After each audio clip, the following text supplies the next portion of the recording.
Fantastic. Thanks for coming. So this is Strangle the Stakeholder, the customer is not always right.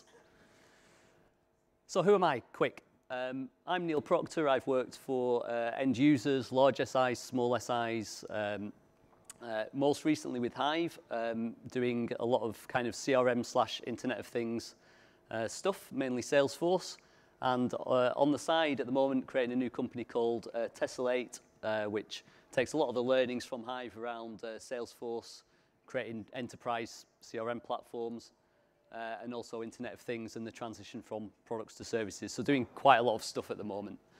And why this talk? So the main reason for this talk is at Hive, over the past 5 years that I've been there, we have always been very agile, used cloud technologies, and stakeholders love that because you can deliver lots of things very quickly and make them very happy. And in the early days of Hive, when it was, say, 20 people, then the whole stakeholder thing was relatively straightforward. But in that 5 years, the number of people at Hive has grown from about 20 to 600. And what happens then is you get more stakeholders and then a few more stakeholders. And before you know it, you're delivering absolutely loads of stuff for loads of people. So like last year, we did about 1,600 user stories across 90 different projects. So it's a lot of delivery.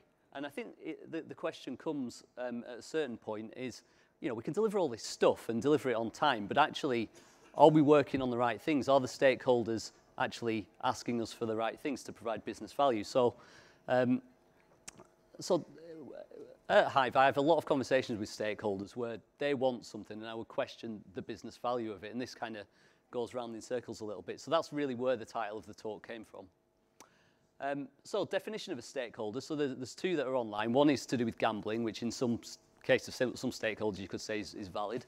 But the second one is the one that is applicable to this. So this is a person with an interest or concern in something, especially a business. And in our case, it's someone who we're delivering something in Salesforce for. And stakeholders aren't always faceless. They can come in many forms, various personalities, various traits. But in general, actually, behind all that, they are just normal people like you and me, families, all that kind of thing. So we've got to keep that in mind. So should you strangle the stakeholder? Now, that is the question. And I was thinking about this when I was preparing the talk. And I came to the conclusion you shouldn't really, or kick, or punch, or pinch. None of that, really. I think it all comes down to not getting annoyed, but getting organized. And I can be the worst for criticizing stakeholders for wanting things or being unreasonable. But actually, the theme of this talk, really, the point is that it's down to us.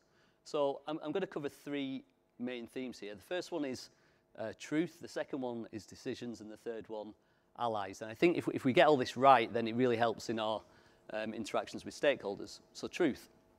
So what is the truth? So that's the big question. So I think the closest you can get to the truth in the context of delivery is what the business wants. So the business vision, strategy, objectives, etc., which might stretch out for a number of years. And you've got the CRM system, Salesforce, which comes along at a certain point in time to support all of that. Then you have stakeholders.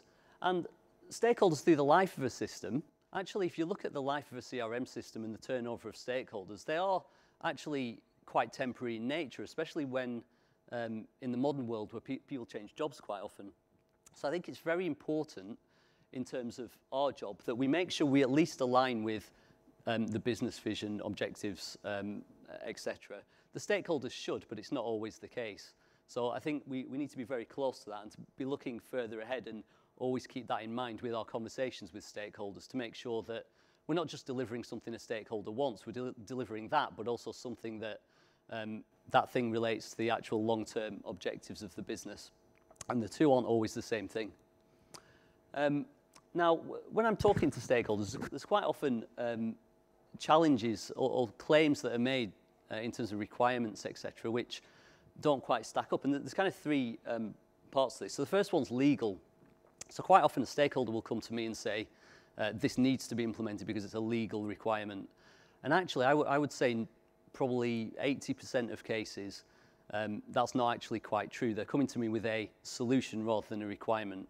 So an example might be it's a legal requirement to send out terms and conditions in a PDF, whereas actually the legal requirement is that the terms and conditions are in a durable form that can't be changed. A PDF's one potential solution, but it's a nightmare for deliverability and mailboxes, all that kind of thing. A versioned web page, a dated web page is another equally valid way of solving that. There are other examples as well, like data residency is a good one, where you get various stakeholders, even technical stakeholders, saying you can't store certain data in certain countries because of X, Y, Z. You speak to the legal people, and actually there are often legal frameworks you can put in place to avoid yourself duplicating systems, all over the world if it does happen to be a global implementation. Oh, sorry, the iPhone as well. That was just around something at Hive that we were working on around selling within the app. Now that is a minefield, what you can do in terms of Apple, in terms of what you can actually sell within the app. And if you look at Internet of Things, which I've been involved in for the last few years, Internet of Things is a combination of physical and digital. And so when you get stakeholders saying to you, I want to sell our stuff in the App Store, actually the App Store, you can only sell digital content, can't sell the devices themselves. So you've got to, in my experience, do a lot of research yourself and validate the requirements that customers have. Because for instance, if we were going to try and implement what the stakeholders wanted in that case, we would have been blocked by Apple by the time we got to the App Store. Second one, naming conventions. So here are 5 different names for the same product, which I read through PowerPoints, documents, etc. And so we start with thinking all these are different things, but actually through talking to different stakeholders, they're all actually the same thing. So just a brief point there about naming conventions. Very important that you know what that you have a common set of naming conventions between you and the stakeholder. And then the third one, couldn't think of a good name for it, but I just put spaghetti. This is different stakeholders all coming to you with the same requirement. So this happens quite often in global implementations where someone from US has got a requirement, UK's got a requirement. They're not talking to each other. They're coming to you with that same requirement, and actually you don't want to implement, or it doesn't make sense to implement that requirement in different ways for different regions. Could be for some requirements, but not that one. So in terms of that, and also naming conventions as well, I normally push up and just get people to talk to each other before actually implementing things. Now, one thing that occurred to me actually when I was thinking about this talk was tech best practice versus business best practice. So tech, in terms of best practice, you've got open source, you've got agile, you've got retrospectives, all that kind of thing. I think in general, from what I see, tech people are very good at kind of keeping themselves organized. And if you look on Amazon, say search for, actually you can't read that very well because of the resolution, but if you search for continuous integration, you get a book on continuous integration. You learn it and then implement or add that to your process. But say you were looking for a business topic like subscription model, for instance. I did a search on Amazon for subscription model, and what I got back was Miracle Grow Aero Garden Red Heirloom Cherry Tomato Kit. So it's not impossible that my stakeholders are giving me requirements based on Miracle Grow Aero Garden, whatever it is. So you have to be very careful that I guess in terms of your business requirements, there's actually some kind of basis to it. And if Amazon's giving like the first result back in terms of subscription model for that, then goodness knows what stakeholders are coming up with. Second one, so the second key theme is around decisions. So decision making is, in my experience, quite tricky. It's definitely the more stakeholders you have, then the more tricky decisions become. And it all becomes like a soup that's got kind of loads of ingredients in, combination of chat, PowerPoints, documents, emails, and lots of stakeholders having conversation, and the decision really gets lost. Or actually, it may be a decision that I'm asking stakeholders to make. So it might be something like, I don't think we should deliver Salesforce XYZ requirement because it's high effort and low value. So quite often I'll be asked for a one-pager to summarize that, which will be handed to another stakeholder who will ask for a bit more detail. So I kind of flesh out the one-pager a bit more. They hand that to some more stakeholders who ask for a different one-pager. And before you know it, actually the information's been contorted so much that it almost becomes useless. Or actually decisions are made slightly too rashly. So this actually is a sign that I see every day on my way to work. Full English breakfast. And I've seen this for the last few months, and actually on Monday and Tuesday this week, I saw they'd taken it down, and I thought, oh, right, yeah, they're going to fix it. And then on Wednesday, it appeared again, exactly the same. But the point there is, you know, obviously whoever set that sign up was listening to requirements or whatever and didn't get it quite right. So just make sure you're not doing literally what people ask necessarily. But decisions actually, they're just factors and options when it comes down to it. So you can really dissect a lot of the conversation and things that are getting emailed around into just those two things, factors and options. And this is quite often what I do when there's a topic kind of circling round and round and stakeholders can't make decisions and we can't make decisions. And this becomes very important. This dissecting and putting it into a more simple format becomes more important the more senior the stakeholder is who you're getting to make the decision. So I've put the baby spoon there because you kind of need to, you know, get a bigger baby spoon the kind of higher up the stakeholder is in my experience. So if you look at factors, they might be something like sales volume. This thing is going to increase sales volume. This thing is going to increase or decrease support cost. A tech effort is a factor. Security. There may be other things. And then there are options. So you normally in your discussions are talking about a few options, which really normally boils down to maybe 2-3 options. And the factors weighed against the options. Normally, you know, there's some factors which, some options which are better for some factors, some options which are better for others. And in terms of presenting this back to stakeholders, rather than presenting kind of lots of text and PowerPoints, all that kind of thing, what I tend to do is try and boil it down to something very simple like that. And everyone understands traffic lights. You know, I used to put numbers in the body there, but even numbers, like a little bit too complicated, just like put traffic lights in there. And they can see just on one page exactly what the factors and options are, and it makes it quite straightforward to make a decision. So if you were to kind of do an example here of who do I marry, I didn't do this before I got married. But you may have factors, so you've got like human, cleanliness, principles, trust. I've put a weighting there as well, because that's useful to order factors by weighting, so that the more important things are at the top. Then you've got maybe slightly less important things, their family, their friends. You have to take that into account. Physical attributes, money, maybe other people might have those higher. First person, not very clean, so I wouldn't want that person, not forever. Second person, even worse. Their family and friends are great, but yeah, does that really count for much? Third person, yeah, that looks all right. So the family and friends are a bit of a pain, but you know, so what? Could avoid going to parties and things like that. So that's just an example.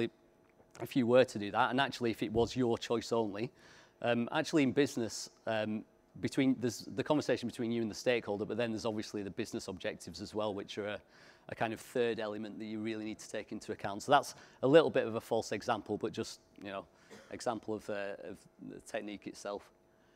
Real options analysis, so sometimes it can get really complicated, like the thing on the left, and I would never put that in front of someone. And you can roll the things up to a PowerPoint, which is a bit more digestible by senior stakeholders. And diagrams help too. So again, the resolution isn't great because of my laptop or something. But what I find, especially, I've done a few presentations of options to the British Gas or the former British Gas CIO. And if you didn't have diagrams, you got laughed out of the room, basically. If you put a slide up with loads of text, then you're gone. And I've seen people do that. So they really responded to kind of nice diagrams so that you could walk through the solution and then a bit of a summary like the top right of the options and factors. But why bother with all that? I thought, actually, just to kind of labour the point a little bit, I would do an experiment, and this involves my mum. And so what I decided to do, so actually, first thing, whose mum understands what they do for a job? Whose mum thinks they're a desktop support person? Yeah, slightly few. My mum definitely thinks I'm a desktop support person. So we get this kind of thing, like, just a quick one. When logging into something, why does a circle keep going round and round, not letting you log in? Problem on computer where Gran is. So my normal response is something like this. It needs to be more specific, probably because it's a bleep Windows PC. Turn off, turn back on again. Not great stakeholder management, I get that. But what I thought I would do, just as a bit of fun, is reverse it. So I had a couple of decisions to make at work. I thought I would run these by my mum.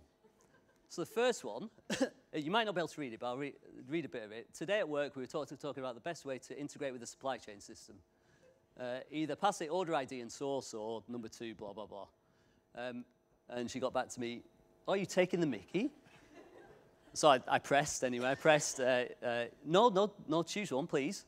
So she chose number 2. Great, okay. Got that.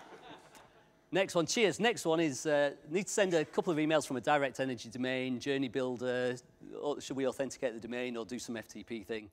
Option 1, option 2. She chose 2. I thought, well, that's quick. That's all right, isn't it? Super quick. Why am I doing all that options analysis stuff? And actually, we did an options analysis, and she got the first one right, and the second one right. So why am I wasting my time? So well done, Mum, first of all. But it really comes down to this, that every decision you make is wrong, not just yet. I quite like that quote. Over time, the factors change, and the factors change because the business changes, the business objectives change. The solution options change as well because technology moves on. So if 6 months down the line, someone asks me the question, why did you make this decision? And I point back to text between me and my mum, it's maybe going to be a struggle to retain some integrity. So, I mean, basically, if I've got something that is, a bit more structured, then I've got a better chance of defending myself. And quite often, you do need to revisit these decisions over time as things change. So key points about decisions. So business objectives work well as factors because when you're talking to a stakeholder about the factors, if they are literally the business objectives and they're ticking all the business objectives, then you've got heavy justification for your choice. The other way is if you've got a lot of documents and you see a lot of quantifiers around there, like this a certain option will cost too much and this other option will give us lots of sales. You can quite often pick out factors, cost and sales being those two, by identifying them through seeing quantifiers adjectives. Consider including a do nothing option, because you'll sometimes get the question, why are we talking about this at all? And so it's normally because some of the factors aren't being met by whatever exists currently. And then factors and options change over time, just talked about that one. So I've talked about truth, I've talked about decisions, and now talked about allies, just about on time. So this is really bringing it all together in that you've got CEO who doesn't have a head for some reason in that picture. Business vision, strategy, objectives, loads of stakeholders, maybe a rogue stakeholder who has something in his business objective which isn't aligned with the business strategy. And you've got yourself, and quite often day to day you can work very well with stakeholders in a very structured way, and everyone's happy. But you'll from time to time come across a decision where you just can't get agreement with stakeholders at all, and this is where the ally comes in. And my ally on this slide is Lorraine Kelly, for no better reason than first thing that came up in Google Images. But the person who's your ally needs to be very closely connected needs to be senior, needs to be closely connected to what the business wants to do, and closely connected to you, so that if you do need someone neutral to help make decisions, to make sure that you're delivering the right stuff, doing the right things, then that person can be very useful. And it doesn't really get awkward or anything. It's just it's just a third person when you and stakeholders come into agreement that you can't agree. So bringing it all together, just to sum it up, stakeholders, it can be difficult to work with stakeholders, but if you've got a bit of a framework, you know what the truth is, and you're not just taking what people want and implementing it. That's the first thing. Second thing, nice framework to make decisions which stakeholders are familiar with, and you're doing it in a very quantifiable way. And third thing, you've got allies to help you when you get stuck. And the bottom quote there is just, it's at the point in time I went on a project in Holland where it was in big trouble. All the people, there were people who kind of left the project due to stress. All the stakeholders were very angry, and I turned up on my first day. I hadn't been told that before I turned up on the project, but I was apparently kind of turned up to try and sort it out. And it was the first day of the new set of workshops with the stakeholders, and I saw the most senior stakeholder in the canteen just before the workshop. And I just said to him, everything okay? And then he said to me, that very much depends on you today. And I was like, oh my God. But he was right, but not quite in the way that he thinks. I think we do need to take a lot of responsibility in terms of making sure that we are delivering the right things, and not just taking in requirements from stakeholders, not just believing them, just trying to make sure us ourselves know what the right thing is to do, and make sure we're delivering business benefits. So the point is, it's very much on us, and so I'd like everyone in this room to take responsibility in that sense as well, so we can all deliver great stuff. That's it. Time's up. Thanks very much.